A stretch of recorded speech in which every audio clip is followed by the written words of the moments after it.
Hello, I'm Presley, and today I will be reviewing episode 7 of the Bleach 1000-Year Blood War anime. Now, this episode covers chapters 511 to 514, so 4 chapters in total.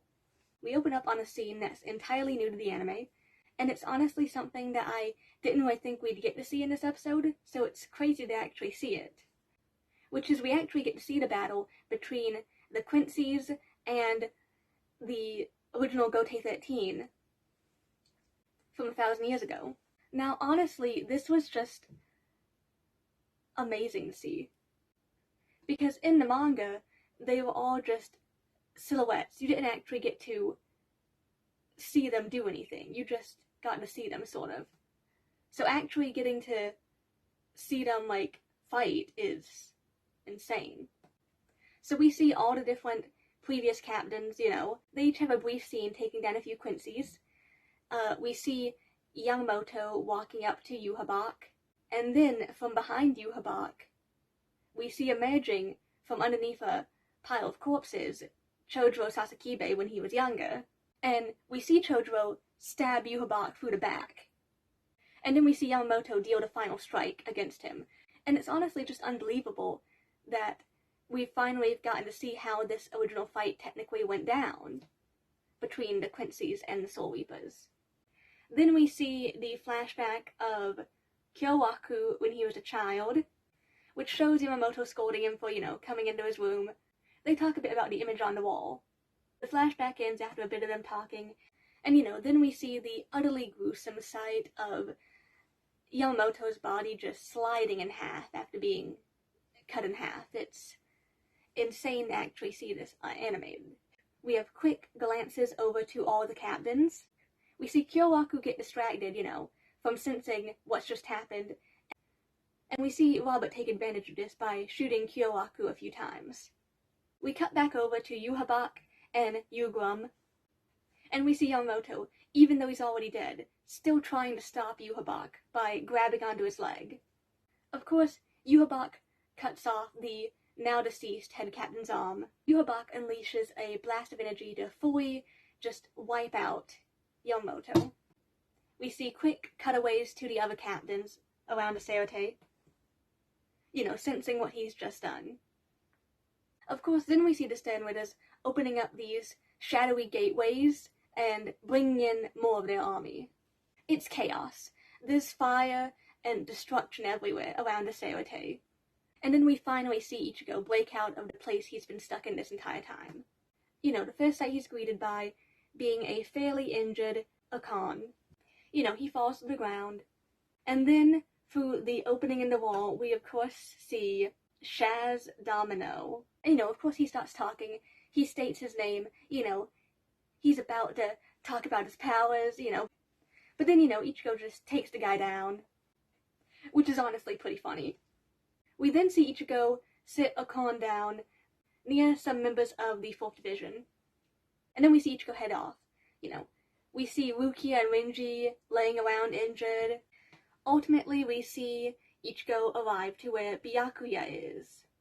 And of course, Byakuya asks if Renji and Rukia are okay. To which Ichigo, of course, tells him, yeah, they're fine. Pretty much. We have Byakuya talking a bit. And then, of course, we have the iconic scene from the manga with Byakuya pleading with Ichigo, asking him to please save the Soul Society. We get to see that scene of Ichigo, which was animated wonderfully. We cut back over to Yhwach and Yugrum, and after a bit we have Ichigo arriving.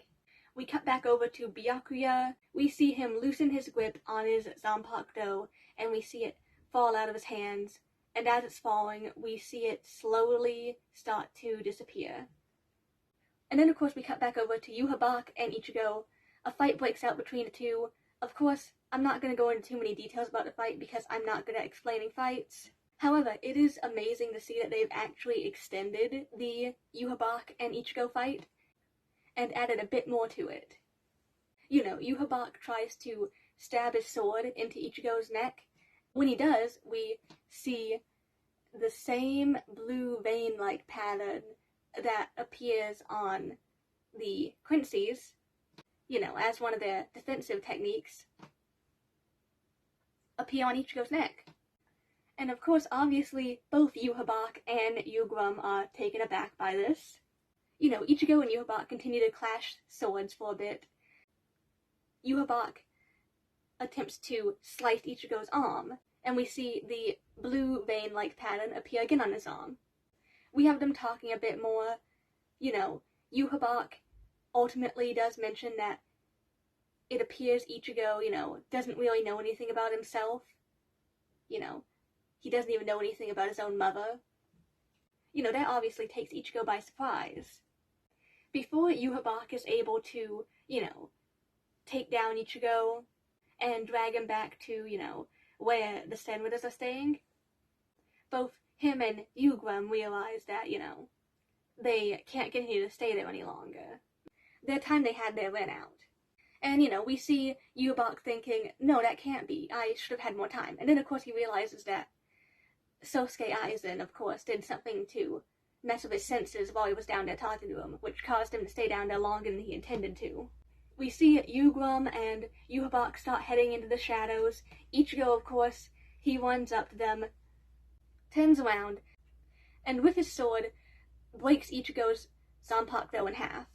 We then see Yugrum and Yhwach leave, and then the ending plays. Now, interestingly, the visuals for this episode's ending are different from the normal ones we see. This time, it specifically features the original Gote 13.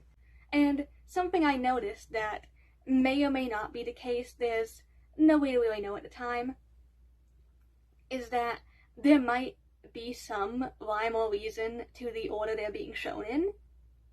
Because we see Yamamoto, first and foremost, in the order of how they're being shown. And we know he's always been the captain of the First Division, and he's shown first.